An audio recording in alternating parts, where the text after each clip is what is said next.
ɗum ɗo ko woni ɗo alhamdulillah rabbil alamin ko Allah walli mi ko min sosi ɗum waktu o ɗo mi yino yimɓe ɓe na tampa si ndungu waɗi ɓe taylida masiraji mumen ɓe keɓtataɗi codmi toon tekmi ɗo si o waktu waɗi mois de août ta yimɓe na tampi ɓe ƴeftaɗi ɓe ñamle ɓe peesa mo kala ko naɓi ko jeeyi ha soñi artira watta ɗon toon fuɗɗino 1993 na yokko na ɓeydo ha hande ɗo tan e cako na waɗi 25 tonneji nogasi joyi ɓe ganduɗa ko heeɓi village ji hande 45 na hen naftara ko ɓuuri famille ji 350 na hen naftara ɗo jiida he antenne aji goɗɗi ɗimin mbaɗi to Nioro Alassane Tall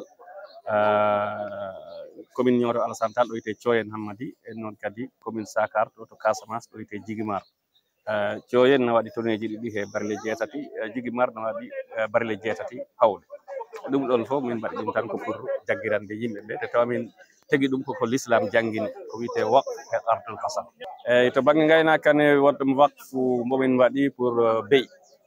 neɗɗo tottete beyi joyi ayna ɗi duuɓi ɗiɗi so ayni ɗi duuɓi ɗiɗi tawat koɗi ɓeydima mbewana yaawi heew commission o ara si ari ƴefta joyi ko heddi ko tottanoɗo mo ayna kam ji waɗa wuuro mum joyi ɗi totte famille goɗɗo joni ɗo ɗo gonɗen ɗo tan minen dañi hedde 35 famille ji ɗi ganduɗa ɗi jogui beyi ɓe gayni e woɗɓe ganduɗa tottama joyi nde yimɓe garti taw ɓe dañi ko heeɓi beyi nogas nde ɓe ƴefti joyi ɓe keddori ko heeɓi 14 15 en andi on dañi départ wuuro eyyi artirgol ngol liggey fof wasta caɗele kono alhamdulillah rabbil alamin caɗele ɗe tiiɗaɗi no fewi par ce que yimɓe jeriñmo ɓe jii o hen nafoore nde ɓe jii hen taki ɓe mbaɗi farlu no fewi e wallodirde commission mo ganduɗa o kamɓe daari en commission one mbo hen tinni no fewi hono gaddirɗa ni waqfu neɗɗo si tottiri ɗum jiyatani donc sa jiyatani alatani droit wiide mi yaafimama mi okkima ala sa ñamlima a yoɓa sa ñamlima a yoɓat tan commission ne hen daari yimɓe ne ɓe hen mbaɗi farlu alhamdulillah rabbil alamin yettere Allah tan e yettude oustaz Mouhammad Sow ila ɗum ɗo are sare he machallah min jetti Allah minen ɗum jetti saabu min puɗɗiroy ɗum ko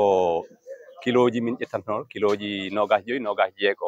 ha hande min gari ƴettude par 50 oɗo heure si ari namin waɗi kettal no fewi no wona seeɗa ko wona min jetti Allah minen ɗum ɗo ha yesso Allah woni joɓowo yo Allah yoɓ ɗum tan min ñaganto ɗum Allah e erago betton ɓe yimɓe joni si tawi no kamɓe kadi ɓe mbawi wadde dental bangal ni noon caako wattani ngal dental batte ngal ɗo ngal waɗe e ce'e goɗɗe ɓe kadi ɓe mbaɗani min mbaɗata ni affaire o ɓeyda yahata yeeso min ɗum tan min ɗaɓata ɗum tan min ñagoto Allah eyyi ngal ɗo ballal ko beddotomi hen tan ɓe totta ɓe kala mo ganduɗa hoorema a tottama a naaɓe saare ma siko sago ma yo woɓɓe keɓoy ɓe hebde noon ko a yobde 100% sa tottama 50 no mbaɗɗa foof artir 50 o waktu o mo tottoɗamo waktu o mo mbiyeɗa ya addu mo gartiramo ko ɗum min ñagoto hen